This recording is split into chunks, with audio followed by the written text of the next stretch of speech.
शुकाचार्य म्हणू लागले, राजा 7 दिवस तुला कथा सांगितली, आता माझं काम झालं म्हणले. ऐक ना, कसं वाटतंय तुला कथा ऐकून? तुझ्या मरणाची भीती गेली का? राजा परीक्षित म्हणू लागला, स्वामी मला भीती वाटत होती तो तक्षक येईल, मला सर्प दंश करील, ही माझ्या भीती अंतकरणामध्ये होती. अरे तक्षक येऊ नाही काही हो, पण माझी भीती निघून गेली. स्वामी तुम्ही माझी अवस्था अशी केली, कशी केली?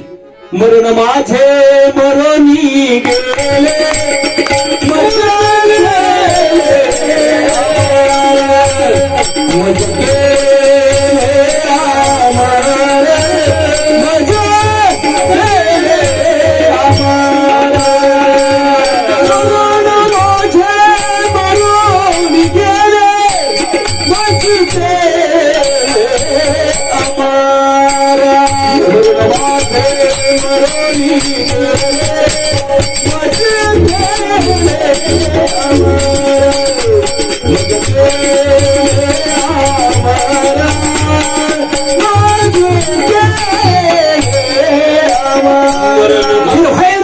उद्गार राजा परीक्षितीच्या मुखातून निघाले. निर्भयतेची भाषा मला, जगा काळ खाय आम्ही माथा दिला पाय.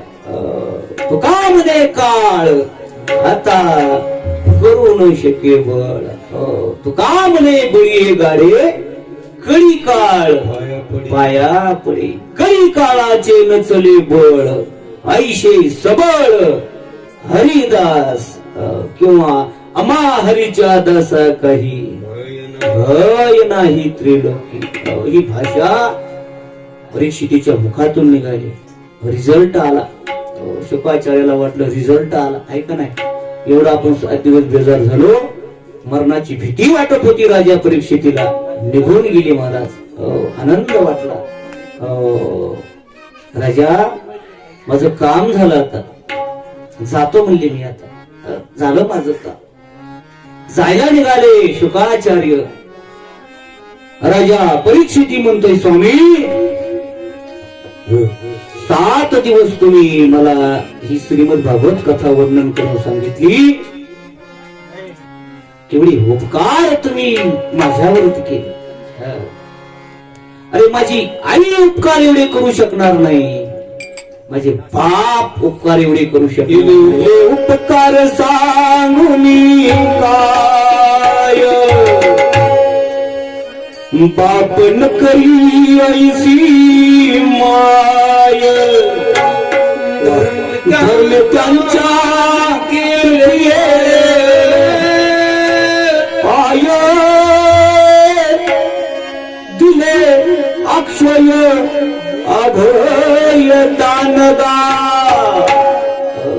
देवा स्वामी तुम्ही असं दान दिलं मला कि जिंदगी के साथ भी आणि जिंदगी के बाद ही का मला येणार आहे.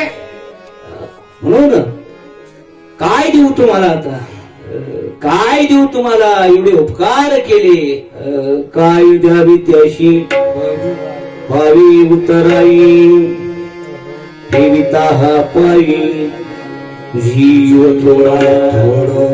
संतांच्या चरणावर आपण जीव जरी ठेवला तरी कमी आहे महाराज. एवढे उपकार साधू संतांनी आपल्यावरती केले आणि शेवटी बोलवणी केली महाराज. जरा तिथे केलं आणि शुकाचार्य महाराज निघून गेले महाराज. राजा परीक्षिती 7वा दिवस त्याचा उजाडलेला आहे. 7व्या दिवशी त्याला तक्षक दंश येणार, दंश करणार. तक्षक नावाचा सर्प राजा बसलेला सिंहासनावर. आज मला सर्पदंश होणार आहे कळू लागलं महाराज त्याला. आणि निघाला तक्षक महाराज, निघाला तक्षक दंश करण्याकरता. शाप होता महाराज. शम्मिक नावाचे ऋषी त्यांच्या गळ्यामध्ये मेलेला साप टाकला. कर्माचं फळ भोगावंच लागतं महाराज. शाप दिला. शम्मिक ऋषीच्या मुलानं श्रृंगी नावाचा त्यांचा पुत्र आजपासून 7व्या दिवशी ज्यानं माझ्या मुला बापाच्या गळ्यात साप टाकला सर्पदंश चावून मृत्युमुखी पडेल, तो 7वा दिवस उजाडला महाराज. आणि राजा बसलेला आहे, ध्यान करू लागलेला आहे. ध्यान करू लागलेला आहे, चिंतन करू लागलेला आहे, समाधी अवस्थेमध्ये प्राप्त झालेला आहे. त्या राजाची अवस्था कशी झालेली आहे महाराज. तेने सांडिली माया तेजियेली कंथा काया मन गेले विलया ब्रह्मानंदा माझारी. असो ऐसा कोठे आठवची नाही देहीच विदेही भोगोदशा. भानावर नाही मला. परीक्षिती राजा तक्षक निघाला, लागला मार्गाला. वाटेमध्ये ब्राह्मणाचं रूप घेऊन म्हणा तो वाचवण्याकरता सर्प उतारणारे जे असतात वैद्य त्याला म्हणा काय म्हणा तो येऊ लागलेला. माझ्या बापाला जर साप चावला तो विष उतरणारे पूर्वीच्या काळामध्ये असणारे ते मांत्रिक म्हणा कुणी म्हणा तो येऊ लागलेला. दोघांची गाडबीट झाली. जुळारे म्हणले कुंकर चालू तक्षक राजाच्या भेटीला. तुम्ही आम्ही बी कसं काय म्हणले. आम्ही म्हणले चावायला चाललो आणि म्हणले आम्ही म्हणले त्यांना वाचवायला चाललो. अरे बापरे म्हणले. मंत्रात सामर्थ्य होतं महाराज पूर्वीच्या काळामध्ये. आताही असं नाही असं म्हणता येत नाही. तो तक्षक नावाचा सर्प तो म्हणला तक्षक काय येतं म्हणलं तुम्हाला. कसल्याही वाळलेल्या झाडाचा पाला हिरवा करता येतो म्हणजे संजीवन मंत्र जिवंत करता येतो म्हणले. एखाद्याला साप चावला जिवंत करता येतो. तक्षकाने एका झाडाला दंश केला, झाड वाळून गेलं आणि सांगितलं करा याला हिरवं. त्या ब्राह्मणानं काय मंत्र म्हणायचे ते म्हटले झाड हिरवगार झालं. तक्षक म्हणला अरे अरे अरे अरे आपला डाव फेल जाईल. काय पाहिजे म्हणले तुम्हाला सांग.